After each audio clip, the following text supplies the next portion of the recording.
তো বন্ধুসকল পুনৰবাৰ এবাৰ আমাৰ ইউটিউব চেনেললৈ স্বাগতম। আজি আমি অকস্মাতে দুই বন্ধু লগ হ'লোঁ। তো যোৱাকালি গুৱাহাটীৰ পৰা আমাৰ লগৰ আপোনালোকে লগ পাইছিলেই যোৱা ভিডিঅ'ত।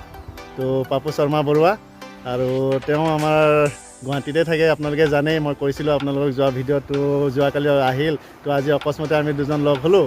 তো দুইজনে লগ হৈ ভাবিলোঁ কোনোবা পিনে ফুৰিব যাওঁ বুলি। তো ছাডেন আমি আহি গ'লোঁ, এটা ডিচিশ্যন ল'লোঁ যে আমি আজি নামেৰি ফুৰি আহোঁগৈ। তো সেইবুলি আমি নামেৰি আহিছোঁ বন্ধুসকল। তো আগলৈ ভিডিঅ'টো নামেৰিত আমি দেখাম। তো এই আমাৰ পাপু শৰ্মা বৰুৱা। আজি আমি ছাডেনলি আহিলোঁ এটা প্ৰাকৃতিক পৰিৱেশৰ মাজত আজি কিছু সময় কটাওঁ বুলি। আগতে ভবা নাছিলোঁ, ভাবিলোঁ যে কি কৰোঁ। আৰু যিহেতু কালি 15 আগষ্ট, আজিৰ দিনটো বন্ধেই আছে, ছানডেও হয়। তা আহিলোঁ। আপোনালোকে জানে যে নামেৰি ৰাষ্ট্ৰীয় উদ্যান খুব বিখ্যাত ৰাষ্ট্ৰীয় উদ্যান। আমাৰ এই নামেৰি ৰাষ্ট্ৰীয় উদ্যানৰ কাষেদিয়ে ভৰলী নদীখনো পাৰ হৈ গৈছে। ইয়াৰ মনোমোহা প্ৰাকৃতিক পৰিৱেশৰ বাবে এই নামেৰি ৰাষ্ট্ৰীয় উদ্যান বিখ্যাত। গতিকে সেই প্ৰাকৃতিক আৰু মনোমোহা পৰিৱেশ আমি আজি এনজয় কৰিবৰ কাৰণে আৰু এই প্ৰকৃতিৰ মাজত কিছু সময় কটাবলৈ আমি আজি ইয়াত আহিলোঁ। তো যি নহওক ভাল লাগিল লগ পাই। আৰু আজি আমি দুইজনে নামেৰি যাওঁ, বলকচোন আপোনালোকক দেখুৱাম নামেৰিৰ দুই এটা দৃশ্য আৰু লগতে নামেৰিত কি কেনেকুৱা ধৰণৰ সুবিধা আছে ৰিজৰ্টবিলাক।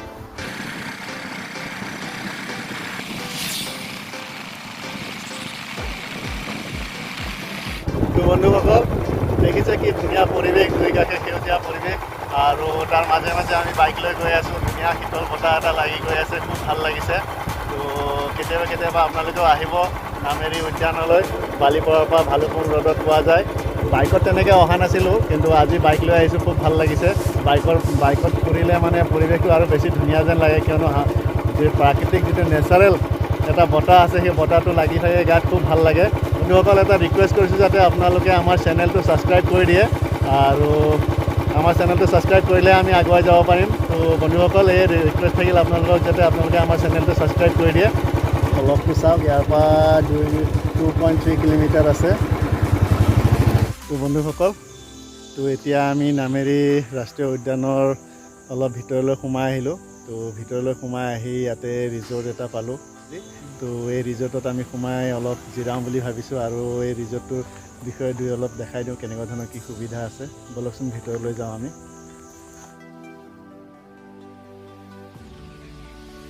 আমি যিখন চোফাত আচলতে বহি আছোঁ, সেইখনো খুব ধুনীয়া এখন বাঁহ বেতেৰে নিৰ্মিত চোফা হয়। খুব ভাল পৰিৱেশ। এইটো আপুনি কাৰ্যালয় দেখিছে, এই কাৰ্যালয় সৰু কাৰ্যালয় ইয়াত ৰিচিপশ্যন হিচাপে ইয়াত ব্যৱহাৰ কৰা হৈছে।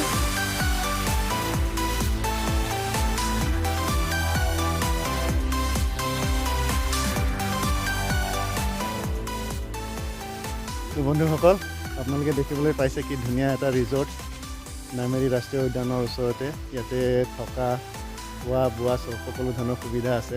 আৰু যিহেতু এটা ৰাষ্ট্ৰীয় উদ্যানৰ লগত জড়িত এটা ৰিজৰ্ট হয়, ইয়াতে সম্পূৰ্ণভাৱে এটা নেচাৰেল পৰিৱেশ গঢ়ি তুলিছে। সকলো ধৰণৰ যিটো এটা নেচাৰেল এটা বিউটি থাকে, সেইটো বজাই ৰাখিছে। আৰু এনেকুৱা নহয় যে একেবাৰে পকী ঘৰ বনাই দিছে, গছ কাটি একদম খাস্তাং কৰি দিছে, তেনেকুৱা নহয়। নামেৰি ৰাষ্ট্ৰীয় উদ্যানত এইটো এটা ভাল পৰিৱেশ যে উদ্যানটো হ'লেও আজিকালি বহুত জেগাত উদ্যান আছে কিন্তু গছ গছনি নাই, তেনেকুৱা নহয়। আমাৰ এইটো ভাল নামেৰি ৰাষ্ট্ৰীয় উদ্যানত গছ গছনিৰে ভৰা আছে, খুব ধুনীয়া এটা পৰিৱেশ আছে। আৰু যিসমূহ কটেজ আছে তেওঁলোকেও এইটো ধুনীয়াকৈ বজাই ৰাখিছে যে গছ গছনি কাটিব নালাগে। কটেজটো এটা বাণিজ্যিক হোৱা নাই এতিয়াও সম্পূৰ্ণৰূপে। তো ভাল লাগে পৰিৱেশটো আহিলে। আচলতে ইয়াত আৰু এটা বস্তু আছে, আমাৰ যিহেতু ওচৰতে আমাৰ ভৰলী নদীখন কাষেৰে বৈ গৈছে নামেৰি ৰাষ্ট্ৰীয় উদ্যানৰ, তো ইয়াত ৱাটাৰ ৰাফটিং কৰিব পাৰি। নাও, যি পাম দিয়া নাও থাকে, সেই প্ৰত্যেকখন ইয়াৰ ৰিজৰ্টতে তেনেকুৱা ধৰণৰ নাও আমি ইয়াতে দেখিবলৈ পাইছোঁ। নাও তাতে থৈ দিছে, সেই নাও দি পেলাই বিভিন্ন পৰ্যটকে ধুনীয়াকৈ ইয়াতে তাত ৱাটাৰ ৰাফটিং কৰিব পাৰে। সুবিধাসমূহ কেনেকৈ ধৰণৰ আছে? চাংঘৰবিলাক 25, ব্ৰেকফাষ্ট কমপ্লিমেণ্টৰি। বাকী এইটো গ্ৰাউণ্ডত যিটো আছে 3 চাইজৰ এইটো 3000 ব্ৰেকফাষ্ট কমপ্লিমেণ্টৰি। আৰু কেইজন মানুহ থাকিব পাৰিব ইয়াতে আপোনাৰ 3 চাইজত 3জন থাকিব পাৰে, ডাবল বেডত আপোনাৰ 2জন। আৰু লাঞ্চ বা এইবিলাক এক্সট্ৰা নেকি? এইটো আপোনাৰ হেৰি লাঞ্চ আৰু ডিনাৰ এক্সট্ৰা হ'ব। খালি ব্ৰেকফাষ্টটো আপোনালোকৰ ফালৰ পৰা দিয়ে নহয় জানো? ইয়াতে কেইটা কটেজ আছে এনে আপোনালোকৰ? ইয়াতে 9টা আছে আমাৰ। 9টা আছে নহয়? আৰু নাও ইয়াতে পোৱা যায়। ৰাফটিং চাফটিং চব ইয়াৰ পৰা কৰা হয়। এতিয়া বৰ্তমান সেইবোৰ ৰানিং আছে নে নাই? এতিয়া অক্সিজেন এতিয়া চব ক্ল'জ আছে নহয়? এতিয়া কেতিয়াৰ পৰা ৰানিং হ'ব সেইবোৰ? এইটো অক্টোবৰৰ পৰা ষ্টাৰ্ট হ'ব। অক্টোবৰৰ পৰা ষ্টাৰ্ট হ'ব নহয়? আৰু এনে আপোনালোকৰ যে দিয়ে কিবা ফৰেষ্টৰ মানুহ লগত থাকে?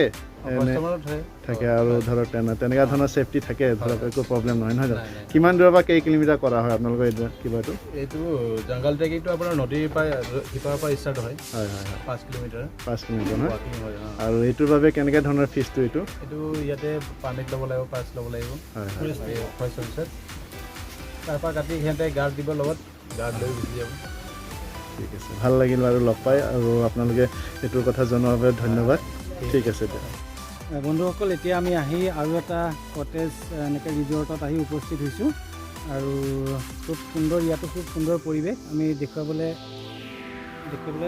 চেষ্টা কৰিছোঁ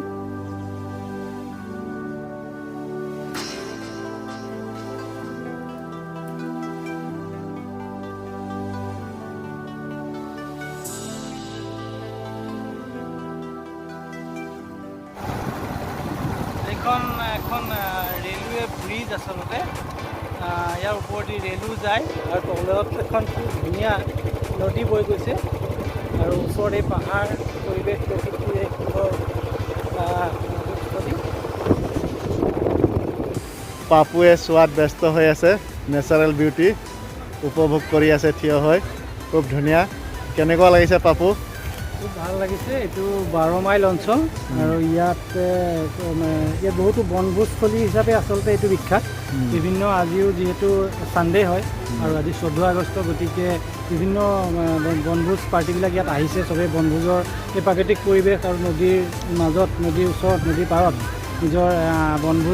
নিজৰ বনভোজ উপভোগ কৰিছে আমিও আজি আহিলোঁ আৰু এই মনোমোহা পৰিৱেশত খুবেই ভাল লাগিছে আৰু আশা কৰোঁ আপোনালোকেও চাই খুব ভাল পাব এই নদীৰ পৰিৱেশ এই প্ৰাকৃতিক পৰিৱেশ আৰু সেই আচলতে যি প্ৰকৃতি আৰু যি জীৱ জন্তু যি এই পৰিৱেশ তাৰ যি সমন্বয় সেয়াই আচলতে উপভোগ কৰিবৰ বাবে বিভিন্ন নগৰ মহানগৰত থকা মানুহখিনি ইয়ালৈ আহি উপভোগ কৰে ভাল লাগিছে ন খুব ভাল লাগিছে এতিয়া আমি খোজকাঢ়ি গৈ আছোঁ এতিয়া আমি নদীৰ ওচৰলৈ কাৰণ গাড়ী বাইক ইয়াত বহুতখিনি বহুত মানুহ আহিছে ইয়াতে সঁচাকৈ ন বনভোজস্থলীলৈ বহুতখিনি মানুহ আহিছে ভাল লাগিছে আপোনালোকে চাবলৈ পাৰিছে চাওক কিমানখিনি গাড়ী ইয়াতে জমা হৈ আছে সকলোৱে আজি বনভোজ খাবলৈ আহিছে ইয়াতে তো ভাল লাগিছে ইয়াতে আমাৰ চিনাকি মানুহো পাইছোঁ আহি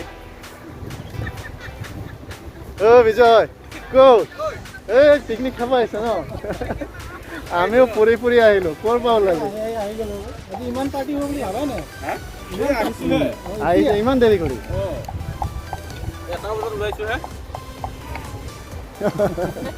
অলপ ওচৰত আহি কিনে এয়া আমাৰ ওচৰৰে আমাৰ বন্ধু বিজয় তো এয়া ইহঁতেও পিকনিক খাব আহিছে ফেমিলি পিকনিক সঁচাকৈ ভাল লাগে এনেকুৱা পিকনিক খাবলৈ আহিলে আৰু সকলোকে এবাৰ দেখাই দিলোঁ লগ পালোঁ যিহেতু কি বনাই আছে অলপ দুই এষাৰ কৈ দেচোন মানে হাঁহ হ'ব এইটো দালি ব্ৰইলাৰ আছে মাছ আছে বহুত ধুনীয়া বনাই আছে দেই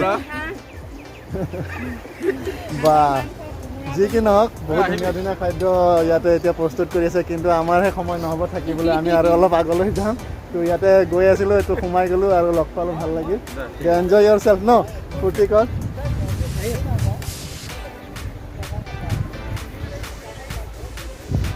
বন্ধুসকল চাওক কি ধুনীয়া পৰিৱেশ চব পিনে সেউজময় আৰু নদীৰ জীয়াভৰলী নদীৰ কাষত আৰু এইয়া এতিয়া পাপুৱে মুখ ধুবলৈ জেগা বিচাৰি আছে খুব ধুনীয়া আৰু একদম পূৰা চাফা পানী ফিল্টাৰ মিনাৰেল ৱাটাৰৰ নিচিনা পানী খুব ধুনীয়া এয়া পাপু মুখ ধুই আছে কেনেকুৱা লাগিছে মুখ ধুই ঠাণ্ডা পানী আৰু খুব ভাল লাগিছে ফ্ৰিজৰ পানী দি মুখ ধোৱাৰ নিচিনা লাগিছে পানীটো ৰিফ্ৰেছ হৈ গৈছে ন কাৰণ একেবাৰে ওপৰ অৰুণাচল ওপৰ পাহাৰৰ পৰা আহে খুব ভাল লাগিছে মই সেইকাৰণে মুখখন ধুই এটা ফ্ৰেছ হৈ লৈছোঁ ভাল লাগিছে না মুখটো ময়ো মুখটো ধুই লওঁ তই ধৰচোন অলপ এতিয়া বন্ধু শেখৰো খুব ধুনীয়াকৈ ফ্ৰেছ হৈ ল'ব বিচাৰিছে কাৰণ ভলিৰ পানী খুব চাফা আৰু ধুনীয়া গতিকে সেইকাৰণে বহুতো বনভোজ গ্ৰুপবিলাক আহে ঠাণ্ডা পানী পানীটো নিচিনা লাগিছে দেই পানীটো সঁচাকৈ ফ্ৰিজৰ নিচিনা একদম ঠাণ্ডা শীতল পানী এটা আহি আছে খুব ধুনীয়া ভাল লাগিছে মুখটো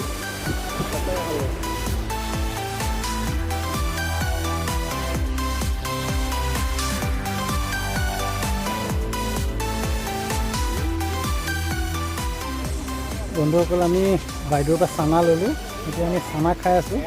এই প্ৰাকৃতিক পৰিৱেশৰ মাজত, এই জংঘলৰ মাজত চানাৰ সোৱাদটো সঁচাকৈ দুগুণ হৈ যায়। খুব ভাল লাগিছে।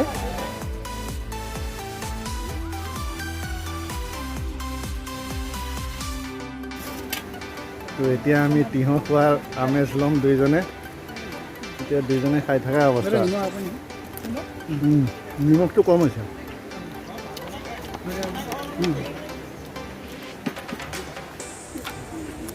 চব বস্তুৰে অলপ টেষ্ট লৈ লওঁ। এতিয়া ভাজা পুৰা বস্তু লওঁ। ইমান সময় নেচাৰেল লৈ আছিলোঁ, কেঁচা বুট, তিঁহ। এতিয়া আমি ভাজা বাদামৰ সোৱাদ ল'ম। আপোনালোকে ষ্টক পুৰা ৰাখি দিব কালি। কালি বহুত মানুহ আহিব। আমিও আহিম কালি, ফেমিলি লৈ আহিম। আহি যাম। সেই তলত যামা তকো। তো আমি এতিয়া অলপ নদীৰ কাষত যাওঁ, তলত।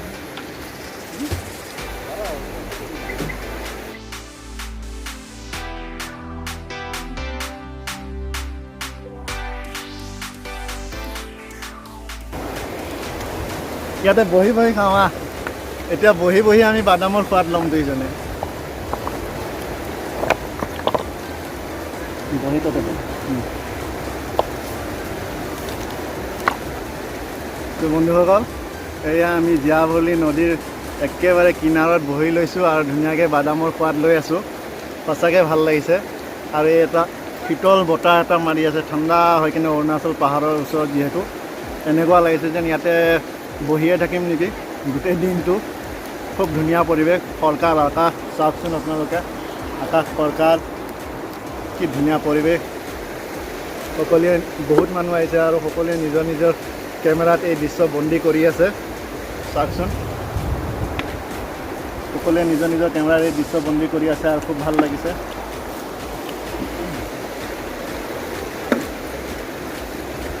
আচলতে ইয়াত যোন নাহে, আপোনালোকে ধৰি লওক ভিডিঅ' আকাৰে দেখা পাব, যোন আহি এই পৰিৱেশটো উপভোগ নকৰে তেওঁ আচলতে গম নাপাব ইয়াৰ আচলতে কিমান মনোমোহা আচলতে পৰিৱেশ। এই নদীৰ যি শব্দ, নদীৰ যি সোঁতৰ শব্দ, সেই শব্দই সঁচাকৈ মানে প্ৰতিজন পৰ্যটককে আকৰ্ষিত কৰে। এনেকুৱা পৰিৱেশত আহি পেলাই এই নদীৰ বুৱতী নদীৰ যি এক সুমধুৰ শব্দ, সেই আচলতে আপোনাৰ মন প্ৰাণ খাপ পেলাই দিয়ে। গৰমৰ মাজতো আমাৰ খুব ঠাণ্ডা লাগি আছে, ঠাণ্ডা বুলি নহয়, ভাল লাগি আছে আৰু খুব গৰম অনুভৱ হোৱা নাই। খুব ভাল লাগিছে। নদীৰ পাৰত বহি আমি আজি বাদাম খাই আছোঁ। গতিকে সদায় আচলতে তেনেকুৱা মুহূৰ্ত নাহে।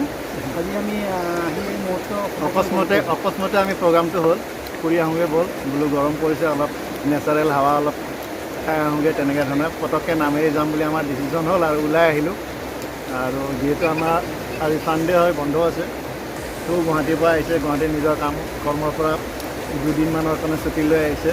সি মডেলিং জগতৰ লগত অলপ জড়িত হৈ আছে আৰু সেইটো কাৰণে সি অলপ গুৱাহাটীতে থাকিব লগা হয় বেছিভাগ সময়। তো তাৰ মাজতে সময় ওলাই ইয়াতে আহিছে আৰু আহিলে মাজে সময়ে আমি ফুৰিবলৈ যাওঁ এনেকৈ। তো আৰু আজি আহিলোঁ আমি এনেকৈ ফুৰিবলৈ। তো ভাল লাগিল আহি, সঁচাকৈ ভাল লাগিছে। বন্ধুসকল, সঁচাকৈ ভাল লাগিছে ট্ৰিপটো গৈ। আৰু আপোনালোকেও চাই ভাল পাব বুলি আশা ৰাখিছোঁ ভিডিঅ'টো, কিয়নো আমি যিমানখিনি এনজয় কৰিছোঁ এইটো ভিডিঅ'ত বা ইয়াতে নামেৰি উদ্যান বা ভালুকপুং ৰোডত আহি যিখিনি নেচাৰেল বিউটি অনুভৱ কৰিব পাৰিছোঁ বা চেষ্টা কৰিছোঁ আপোনালোকক যাতে এইবোৰ আপোনালোককো দেখায়, তেনেকুৱা ধৰণেৰে অনুভৱ আপোনালোকেও পায় এই ভিডিঅ'ৰ দ্বাৰা। তো সঁচাকৈ ভাল লাগিছে ট্ৰিপটো আহি আৰু আশা কৰিছোঁ আপোনালোকেও এইটো ট্ৰিপ চাই ভাল পাব আৰু আগলৈ এনেকুৱা ভিডিঅ' দি থাকিম বুলি আশা ৰাখিছোঁ। আপোনালোকে আমাৰ চেনেলটো ছাবস্ক্ৰাইব কৰিবলৈ নাপাহৰিব বন্ধুসকল।